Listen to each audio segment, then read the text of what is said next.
So, Michael, here we are again. Where does the story take us this time? Well, I mean, when I first saw it, I thought this is the best. I thought the first Batman Begins was the best Batman I'd ever seen. Then I saw this, and I thought this is better. This is a better Batman than the first one. I know I'm supposed to say that, but it is. But then I thought about it, and it's one of the best movies I've ever seen of this genre. Action. It's quite extraordinary, really quite extraordinary. And one of the things I liked about it is we see a bit more of Alfred and the Wayne relationship. Yeah. There's a tenderness there, isn't there? Oh yeah, because the boy Wayne, who is Batman, was orphaned at 9 years old. So the butler brought him up, and it's very much like a lot of aristocratic families in the old days. They never saw the parents; the staff brought them up, and the butler was the father figure. So that's what I am in this: the father figure as well as the butler. So we've got that relationship, which we see a little bit more of, and you're right, it does take us further and better and all that. But what are the kind of keynotes for you? What makes this film special? The humanity of the people. What happens is in Batman and most comic translations in the film, they make the characters comic characters in as much as they're two-dimensional. Here, you have people who say some very important things about society, everything. I mean, it's as you get towards the end and you see not so much Alfred, I mean, the butler, but the involvement of an honest district attorney who turns wrong, and it's about terrorism, it's about social responsibility, and it's not some great boring thing that the director puts on you. You only notice it if you want to. If you don't, it's the greatest action film you've ever seen. So it's okay. And to me, the genius of the whole thing is Christopher Nolan, who I think the reason I did this in the first place, I've never done any movies like this before. The reason I did this in the first place was because of Christopher. I think he's one of the greatest directors in the world, and this movie proves it to me. The other person you've seen a lot of course, is Christian Bale.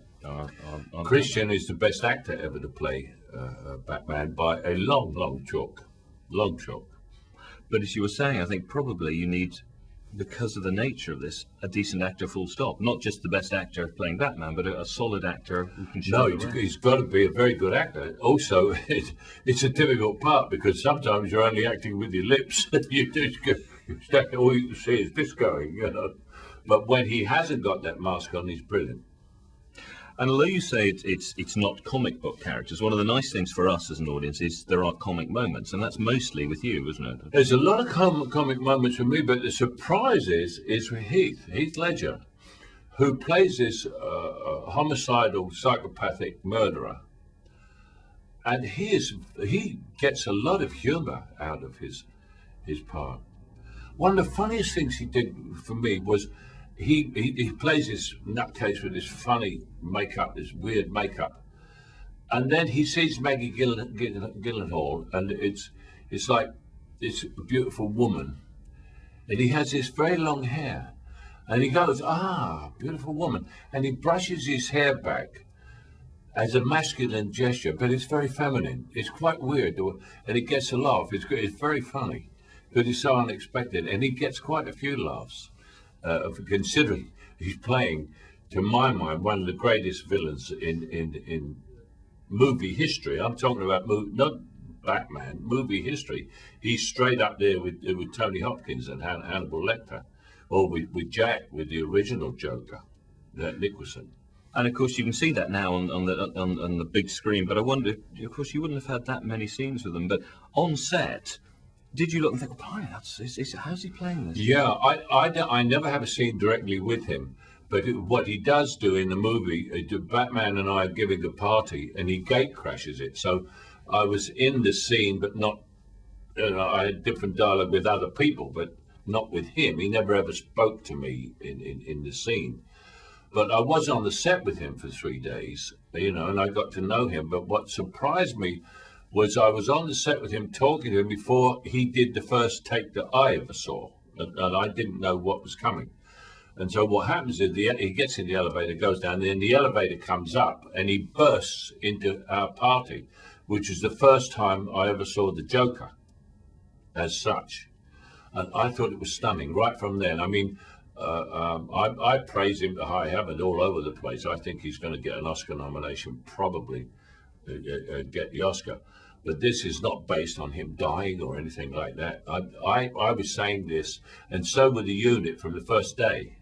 It wasn't his first day, my first day with him. I mean, I don't know him very well. I just had sort of on the set chats for 2 days. I'd never met him before.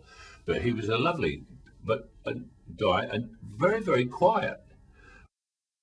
One of the things is, I suppose that's what you were saying about this film being so good, is it's full of good performances. And I guess that's what Chris brings together. I remember I was working with John Huston, and I said, what's the art of direction? And he said, casting, Michael. And this is a great director. He cast everything perfectly. And he managed to get good actors to do everything, no matter how small the part. You know, I mean, with me playing the butler, for instance, is not my normal way of going about things.